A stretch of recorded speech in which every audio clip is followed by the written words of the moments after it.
L'Iran a de nouveau menacé les États-Unis et la réponse américaine est venue avec des avions prêts à décoller, des bases en alerte et un message clair adressé à la garde révolutionnaire.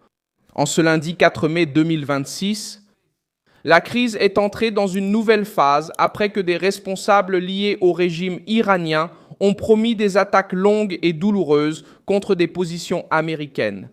Alors que le commandement central des États-Unis a diffusé des images de ADX Thunderbolt en opération dans la région du Moyen-Orient.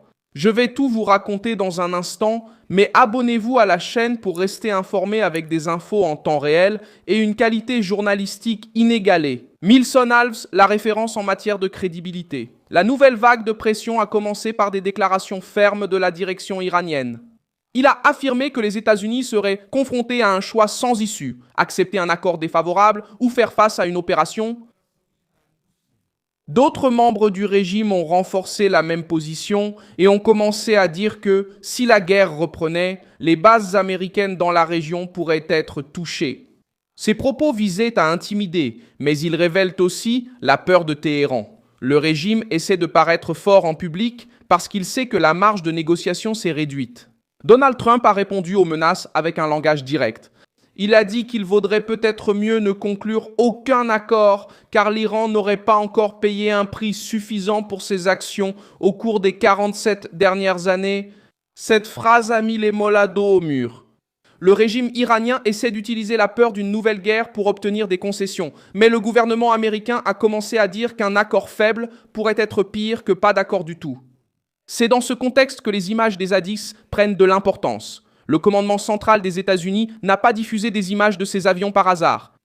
La diffusion des ADIX a eu lieu le dimanche 3 mai 2026, lorsque le commandement central des États-Unis a publié des images d'avions ADIX Thunderbolt sur une base située dans sa zone de responsabilité au Moyen-Orient. La publication est apparue au milieu de l'escalade verbale du régime iranien et n'a pas été traitée comme un simple compte-rendu militaire.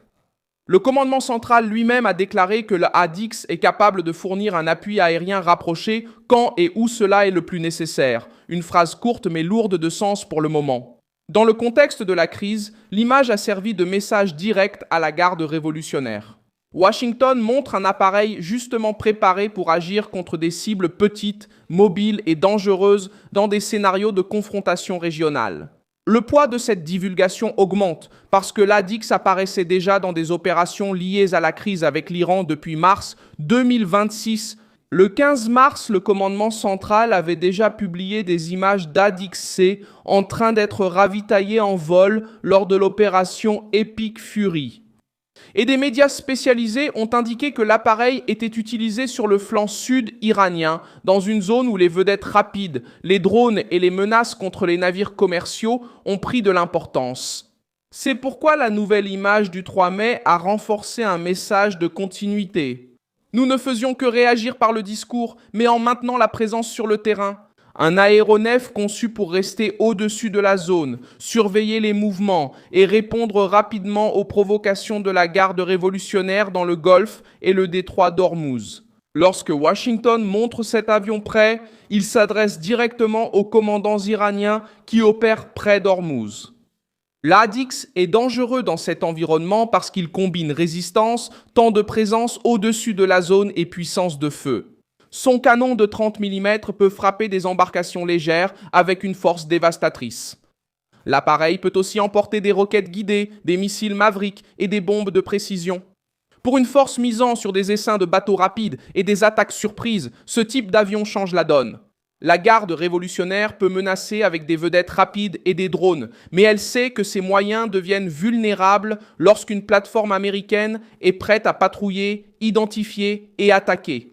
La pression américaine vise la structure qui permet au régime de menacer le monde sans engager une guerre conventionnelle ouverte. La garde révolutionnaire s'est opérée dans la zone grise.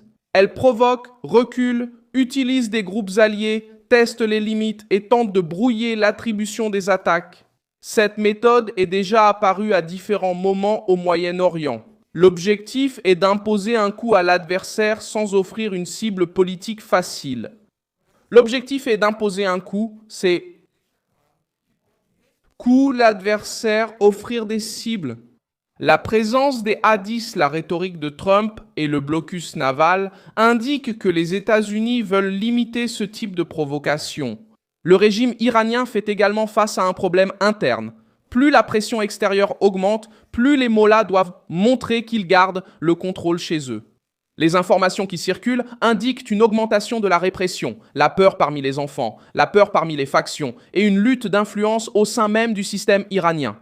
La garde révolutionnaire essaie de se présenter comme le noyau dur du régime, tandis que les secteurs politiques cherchent à éviter une défaite totale. Cet environnement explique le ton élevé des menaces. La crise nucléaire est le point qui empêche un accord facile. Le régime iranien rejette le démantèlement complet de ses structures nucléaires et considère cette exigence comme impossible. L'Iran tente d'exploiter cette préoccupation pour amener les dirigeants européens à demander à Trump un accord plus souple. Le pari est de transformer la peur économique européenne en avantage diplomatique pour Téhéran.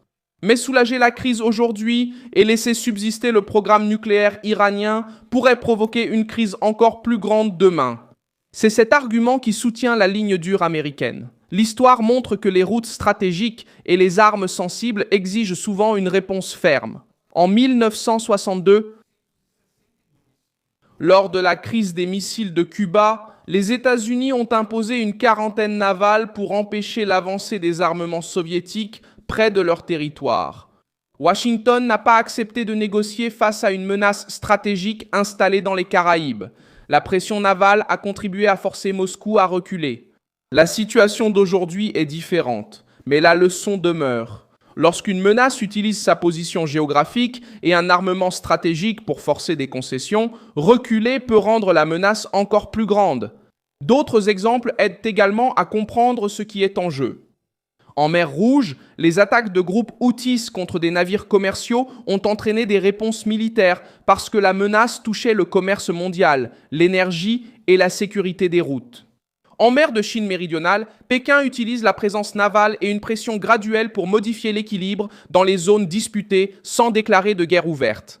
L'Iran essaie d'utiliser le détroit d'Ormuz avec une logique similaire, mais il ajoute un programme nucléaire, des milices régionales et un discours révolutionnaire. C'est pourquoi la réponse américaine ne vise pas seulement les navires, elle vise le mécanisme de chantage qui soutient l'influence iranienne. Pour les alliés des États-Unis dans le Golfe, le message compte aussi. L'Arabie saoudite, les Émirats arabes unis, Bahreïn et d'autres nations de la région suivent la crise de près, sachant qu'une victoire diplomatique des mollahs renforcerait la pression iranienne sur tout le Moyen-Orient. Si Téhéran parvenait à préserver son programme nucléaire tout en maintenant son pouvoir d'intimidation dans le détroit d'Ormuz, les autres gouvernements de la région resteraient sous menace permanente. Les États-Unis affirment connaître la méthode de la garde révolutionnaire et avoir préparé des moyens spécifiques pour la neutraliser.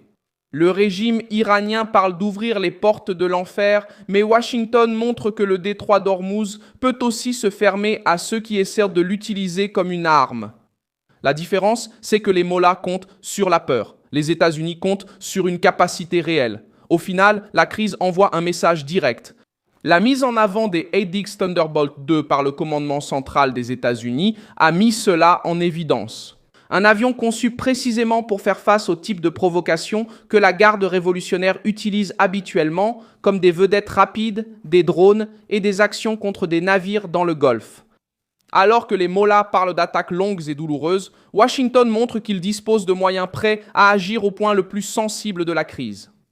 Ormuz est devenu le théâtre de la pression iranienne, mais cela pourrait aussi devenir l'endroit où ce chantage sera brisé. L'ADX cesse d'être seulement une image diffusée et devient l'avertissement visible que la réponse américaine peut frapper vite, fort et sans laisser de place à la fanfaronnade. Je suis Milson Alves, spécialiste des relations internationales, et mon objectif est de vous tenir bien informé avec la vérité chaque jour. Les liens des actualités se trouvent dans la description de la vidéo. Laissez un like sur cette vidéo, abonnez-vous à la chaîne, et à la fin, jetez un œil aux commentaires pour être encore plus impliqué dans la communauté Milson Alves.